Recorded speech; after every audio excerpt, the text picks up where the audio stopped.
Kali ini gue bakal bawain ke lu salah satu ayam yang lumayan underrated, tapi ternyata sebenarnya penggemarnya tuh lumayan kalau udah suka banget ya. Jadi halo dan selamat datang di Aftersound Review. Ini adalah review gue untuk 3-point Piccolo, di mana dia menggunakan single dynamic driver dan harganya adalah sekitar 500 ribuan. Wow, nah 500 ribuan kan sekarang banyak lawan kayak Blonde C300 ataupun SimGod EW200. Gimana perbandingannya nanti akan gue bandingin juga tentunya. Dan yes, seperti biasa gue akan breakdown aja review ini mulai dari build fit, frequency response, suara, dan juga perbandingannya. Tapi sebelumnya thank you dulu untuk Kuping Sensi yang udah kirimin sampel review ini ke gue untuk di review. Nih, untuk kalian yang belum tahu tentang Kuping Sensi, ini adalah salah satu toko online yang menyediakan berbagai macam kebutuhan audiophile seperti kalian yang kupingnya sensitif, pingin suara bagus, dengan harga mulai dari low budget sampai menengah. Dan menariknya, bukan cuma ayam, tapi banyak banget perlengkapan ayam seperti kabel, ear tips, dan juga DAC yang lu bisa cek di tokonya. Jadi gue kasih aja link di bawah ini untuk Tokopedia-nya untuk kalian cek-cek sendiri. Karena banyak banget hal yang menarik yang bisa kalian lihat di situ. Build quality housingnya gue nggak ada protes, dia berasal dari bahan metal yang sedikit berat. Cuman gue jujur aja gue nggak tahu ini pakai pola apa. Ini kayak sorry to say, pertama kali gue pikir kayak biji mengkerut gitu. Gue nggak tahu ini apaan. Bentuknya aneh banget dan bersinar seperti shiny. Jadi bukan kombinasi yang gue suka. Warnanya agak aneh. Bukan warna, bentuknya agak aneh. Lalu mengkilat banget. Nah lucunya, gue udah lihat yang versi hitamnya itu ternyata teksturnya matte. Bukannya shiny seperti ini. Dia teksturnya tidak bersin, tidak memantulkan cahaya. Lalu gue ada satu protes di sini. Bukan satu protes. Gue rasa ini entah produsennya nggak nyadar atau memang cacat, karena gue udah lihat beberapa semuanya begini. Lihat ya, lihat konektornya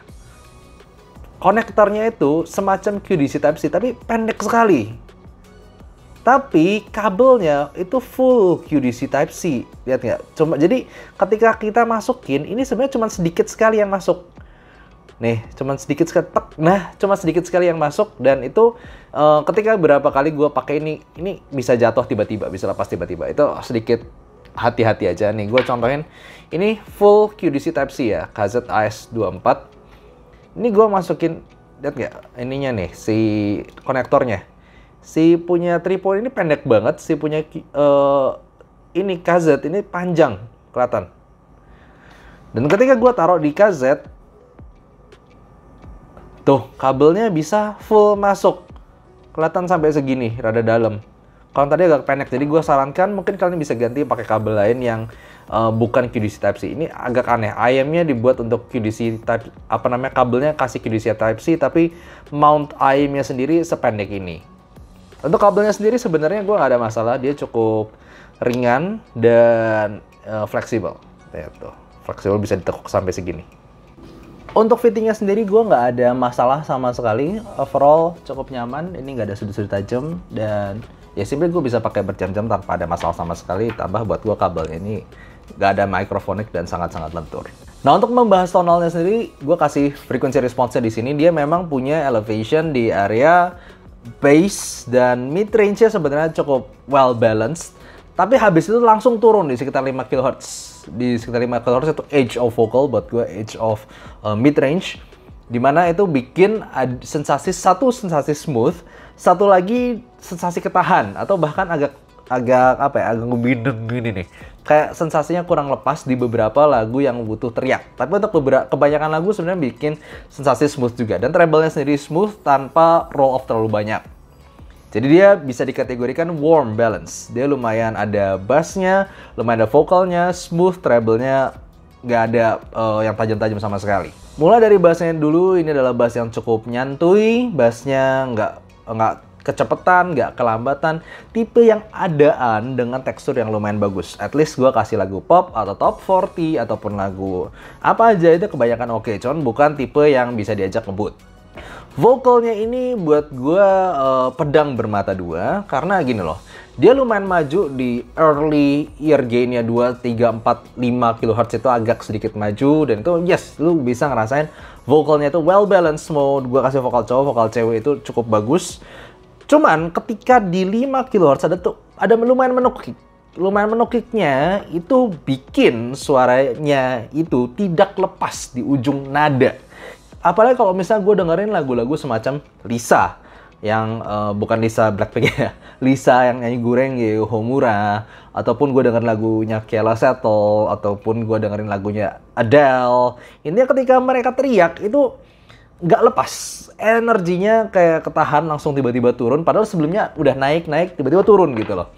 Nah, ini juga bisa bikin beberapa vokal yang memang vokalnya itu rada focusing di upper human voice, di atas vokal nada atas manusia, itu bisa agak kayak bindeng, kayak mereka suara nadanya semakin lebih berat, lebih tebal sedikit, cuman di cara yang tidak terlalu natural. Tapi sisi bagusnya ini juga bikin literally semua lagu itu vokalnya nggak ada yang tajam, semuanya tuh smooth tapi nggak dibikin mundur. Jadi ini pedang bermata dua, tergantung lu dengerin vokalnya siapa, bisa jadi smooth enak, bisa dengerin lama, tergantung kalau lu dengerin vokal yang energik ini bisa jadi agak keganggu, bisa agak sengau ataupun agak ketahan. Treble-nya tipe yang smooth, gue nggak terlalu ada masalah di sini, kecuali kalau lu treble head. Dan gue sendiri adalah orang yang suka treble. Gue sendiri ngerasa gigitan treble-nya cymbal crash, lalu kemudian percussion itu attack-nya kurang di sini. Tapi yes, kalau lu mau sesuatu yang smooth dan tidak menyerang semua tanda tapi nggak sampai dark juga, well, this is very smooth dan bisa didengerin lama. Jadi overall tonalnya ini gue yakin ada yang bisa suka banget karena literally semua lagu itu nggak ada yang tajam di sini. Semua lagu nggak ada yang tajam tapi nggak sampai mendem juga. Itu sesuatu yang buat gue nice, sesuatu yang banyak orang juga cari. Tapi di satu sisi lagi, kalau orangnya suka sesuatu yang digigit di upper mid to treble, sesuatu yang seru, fierce, impactful di cymbal, di vokal yang kerasa kayak gregetnya, ini kurang, ini bakal kurang. Jadi kayak ini tergantung lu market yang mana, atau bahkan mungkin bisa melengkapi kalau lu punya kayak cymbal EW200 itu kan agak nyerang, lu main ngegigit tapi bisa agak bikin capek. Ya ini mungkin kayak pelengkapnya lah kalau lu mau di sini. Jadi overall tonalnya nggak bisa dikategorikan sempurna, tapi juga nggak bisa dikategorikan jelek. Ini ada marketnya untuk ini, gue yakin. Kalau technical gimana? Buat gue ini lumayan. Jadi maksudnya lu tetap dapetin sesuatu yang tidak numpuk, at least clarity, pengucapan nada-nadanya juga tetap masih jelas, resolutionnya itu agak ketahan. Karena memang lu mau sesuatu yang incisive, sesuatu yang impactfulnya jelas di nada treble, ini agak kurang di bagian upper mid to treble-nya aja. Bukan upper mid, sorry. Dari lower treble, transisi upper mid range to lower treble 5-6 kHz itu kan turun di sini. Yang tadi gue bilang itu bikin beberapa nada berasa blunted, berasa tidak sharp enough. Dan ini bikin resolusi nada-nadanya itu gitar, violin itu bisa agak tumpul kesannya. Langsung aja gampangnya dibandingin Blonde Z300. Blonde Z300 punya bass yang lebih tebal lagi. Vokalnya sebenarnya lebih mundur dibandingkan 3-point Piccolo. 3-point Piccolo bassnya diturunin, vokalnya lebih maju. Tapi Blonde Z300 secara extension, treble mulai dari lower to upper treble ini jelas lebih dapat. Sementara di sini lebih smooth, jadi kayak ada frekuensi-frekuensi yang tergantung lo suka mana gitu lah. Lalu kemudian secara teknikal buat gue dua-duanya ya Blonde Z300 agak ketahan karena dia bisa agak slow di bassnya, bisa bikin agak muddy di vocal ataupun treble-nya. Tapi 3-point Piccolo ketahan di treble-nya yang langsung over smooth di beberapa lagu. Overall gue bisa bilang mereka on the same level, cuman tinggal tergantung pilihan lu yang kemana gitu arahnya. Satu agak tebel, vokalnya tidak terlalu maju, satu lagi tidak setebel ini, vokalnya lebih maju, cuman treble lebih smooth lagi. Kalau dibandingin EW200 bisa dibilang dia yang paling agresif sekaligus paling clear. Resolusi juga paling bagus di antara tiga-tiganya. Setiap nada-nada ataupun setiap dentingan piano, gitar semua paling jelas di sini, sekaligus dia paling agresif. Jadi tergantung intensitas kalian bisa dengerin segimana intens gitu.